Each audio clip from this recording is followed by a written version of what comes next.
حنا بعدا راه متنا بالبرد كما كنقول لكم. انايا راه كما كنخرج من الدار النهار كنخرج كنرجع مريضه صافي يعني. حملي ولا ثقيل ما بقيتش كنخرج، ولادي ولاو غير كيخرجوا البرد ما كاين فين غادي نمشيو، بالخصوص الماركيطات فين ما مشيتي كيقولوا لك واش عندك تلقيح وانا يلاه واحد التلقيح اللي درت يعني ما يمكنش لك تدخلي لشي بلاصه الا ما عندكش جوج تلقيحات. لهذا اضطريت وليت كنبقى في الدار لان ما حتى شي بلاصه ما غاديش تقبل فيا. كما كنقول لكم لهذا قلت غادي نتفرغ لكم. وجيتكم اليوم بواحد وصفه جد سهله وجد مفيده، وهي الوصفه اللي اللي كتكون عند الدراري اللي كيتبولوا. قال لك التبول عند الاطفال لا ارادي، يعني كيكون الدري ناعس حتى كيلقى حوايجو عامرين بالبول.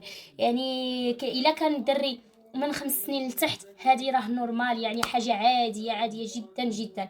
ولكن الا كان من 5 سنين لفوق هذا كيتسمى انه مرض، يعني خصنا نعالجوه، يعني خصنا نعالجوه انه عنده المثانه البوليه ديالو مريضه له او شي حاجه. لهذا جيت لكم اليوم بواحد الوصفه، يعني وصفه سهله وموجوده في اي بيت. وبزاف ديال النساء كيعانيوا من هذا المشكل. ولدرجه واحد المتتبعه قالت لي اختي رباب انا ولدي كيتبول ليا في الفراش وعمره يعني كبير عنده 8 سنوات وباقي كيبغي يتبول ليها في الفراش. يعني هذا كيأثر على الطفل وكيأثر عليها هي حتى هي كذلك. لهذا جيت لكم بواحد وصفه جد سهله. كنتمنى انكم ديروا لي جيم ولايك وتشاركوا لي القناه ديالي، وكنتمنى انها تكون في يعني نكون عند حسن ظنكم، وتكون يعني هاد الوصفات تفيدكم ان شاء الله. واكيد غادي تفيدكم مجربه كما كنقول لكم، ما كنجيبش لكم الوصفه الا وانها مجربه وانها مفيده 100%. وكنحاول نجتهد ونجيب المتتبعات ديالي كل ما كتقول لي شي وحده شي حاجه الا انني كنمشي كنجتهد فيها وكنجيبها ليها. وكنتمنى نكون عند حسن ظنكم. وهي الوصفه جد سهله. هي الحمص والخل. الا ما كانش عندكم البنات الخل ديال التفاح تقدروا تجيبوا غير الخل عادي ديال الحانوت يعني عادي، والعسل هانتوما البنات، وواحد الكاس. هانتوما البنات كنهزوا 7 ديال الحبات.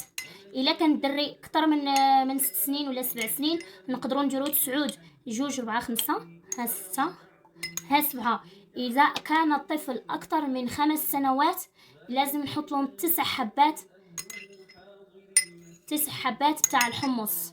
كنديروا 9 الحبات ديال الحمص. انا راه نقعته من قبل، ها هما البنات نقعته 12 ساعه غنخدموا به.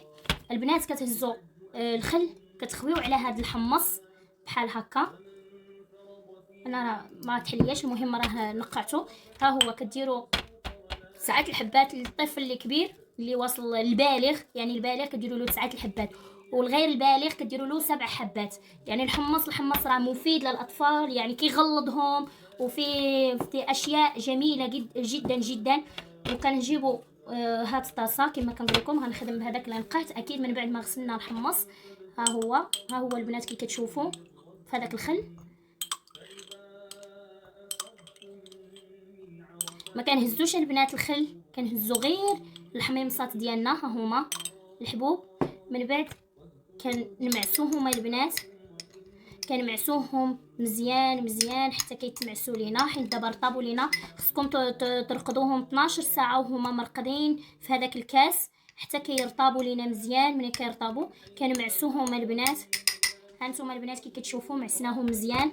هانتوما البنات كي كتشوفوا معسناهم. من بعد ما معسنا هذاك الحمص مزيان كنزيدوا عليه واحد الملعقه ديال العسل بحال هكا وكنعطيوه للطفل.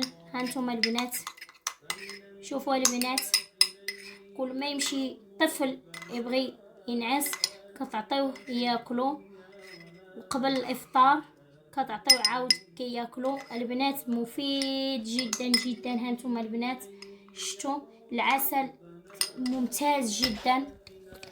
العسل البنات صحي. ومن بعد يعني الحمص راه جد ممتاز، يعني كيغلظ الدراري، كيحيد فقر الدم. يعني راه مزيان الحمص البنات، مزيان جدا. لا زوين بزاف. اش غادي نعاود لكم، الحمص مزيان للدراري الصغار ومزيان حتى للكبار. وهذه هي الطريقه اللي غادي نديروا للاطفال اللي كيتبولوا عندهم تبول لا ارادي، اللي كيعانيوا منه بزاف ديال الناس. ولكن الا كان طفل من 5 سنين لتحت راه نورمال، راه هذاك طفل يعني راه خصو يبول.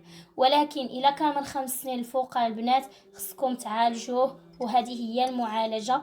ومن بعد غنجيب لكم وصفه ثانيه، لانني ما كانش عندي شي مستحضرات، داكشي علاش ما درتش لكم الوصفه الثانيه. كنت غادي نجمع لكم جوج وصفات في فيديو واحد، ولكن بلا ما نطول عليكم الفيديو البنات،